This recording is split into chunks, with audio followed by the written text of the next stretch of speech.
So we've seen the Maduro government proclaim victory after the referendum.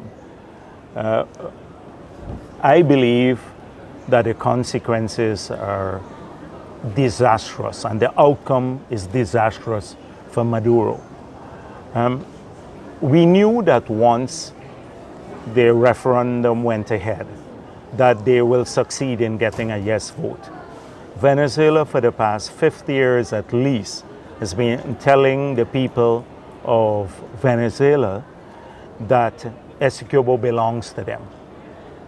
So you've seen many opposition parties in Venezuela say, why do you need a referendum to go and reaffirm that Essequibo belongs to us? But what was important for Maduro would have been the size of the victory. And from all that we have seen, it was a low turnout victory that he had. So they claim that about 50% of the eligible voters turned out at this referendum. This was the Electoral Council. We know that that figure is a rigged figure. All day long we saw images from the polling places and reports from the Latin American press pointing out that it was an abysmally low turnout and people were not interested in the referendum. So miraculously, they extended the time frame in the evening, claiming that they had large numbers of people at polling places, which wasn't factual, and then manufactured a 50% turnout of eligible voters. But even if we assume for a moment that the 50% turnout was real, it meant that only half of the eligible voters showed up at the poll, and of the half that showed up at the poll, at least 5% voted no. Maybe 5% voted no. So that meant that it was less than half of the total eligible voters who voted yes at this referendum that was held.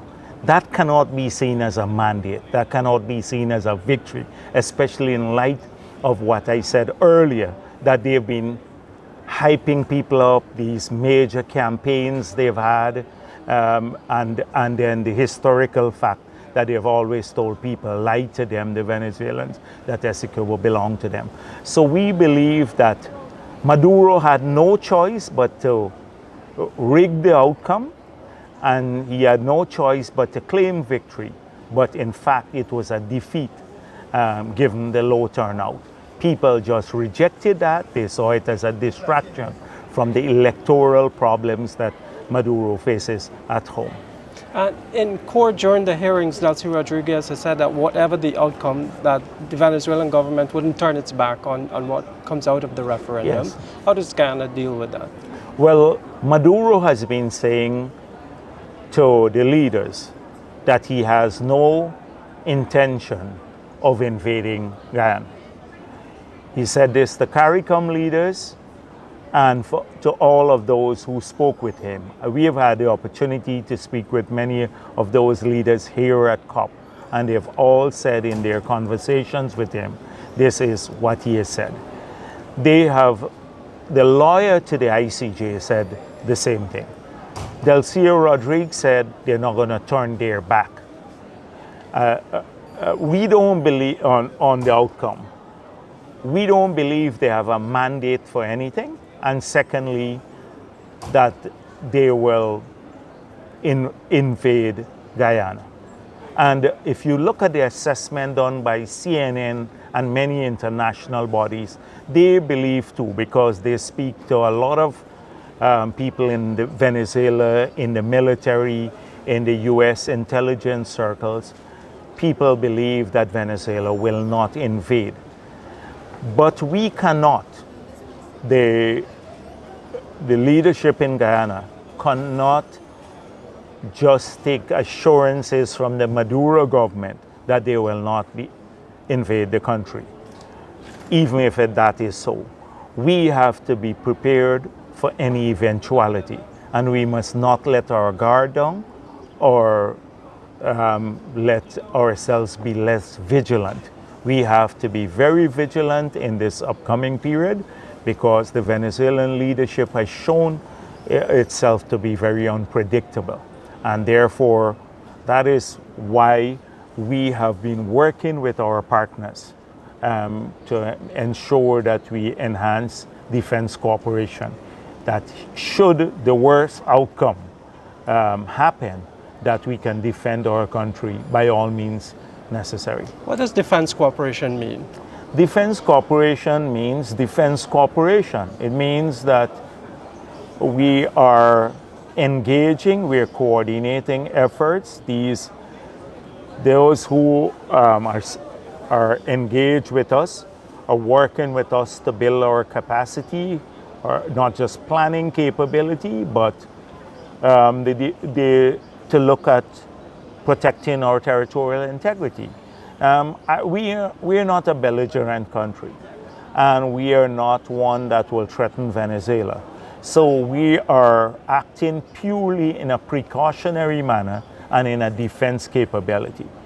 But that doesn't mean that should they defy the International Court of Justice or defy the consensus in the world, that we will just sit down and accept it.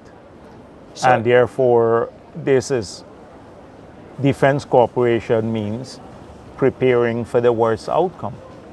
So if Venezuela were to attempt something even remotely like what happened with Ancoco, Guyana is ready? Yeah, I don't want to deal with hypotheticals because we don't want to seem as belligerent as Venezuela has been, because that's language for them. We have made it clear we are before the ICJ. We will not remove our case from the ICJ. The ICJ has made it clear that they intend to hear the case to its finality. We believe we have a strong case. Venezuela will have a very hard time proving that the 1899 award was flawed. And we believe that we'd have an entirely positive ruling in our favor once the substantive matter is concluded definitively by the court. And therefore, we are interested in pursuing this peaceful means, a mean that is part of the Geneva Agreement. And therefore, we don't want to sound belligerent. Right. So as you're being vigilant and in preparing for these hearings and so on, how has that affected the work of government, and does things slow down because you're concentrating on this issue? No. We are focused on our development agenda. We're focused on exercising sovereignty over our resources and utilizing those resources in sovereign Guyanese territory, all 83,000 square miles, utilizing those resources in favor and to the benefit of all of our people. We have not changed or slackened the pace on any of our development programs. So the work of government continues, and I would say to the people of Guyana, don't get caught up in this incessant, almost traumatic experience of worrying unnecessarily and sharing things that may not be the truth.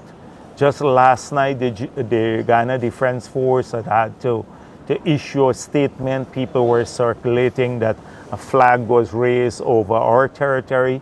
It was not so. But by the time they clarified that, tens of thousands of shares had been done in Guyana. It's as though we have this collective view of self-punishment and not just antagonizing people, but causing a great deal of uneasiness and worry to many people in our country. I want them to rest assured that we're doing all necessary to keep our borders safe, and we will take whatever steps necessary to do so. And Venezuela will not succeed on this issue. Will not. No, thank you very much. Okay, you're welcome.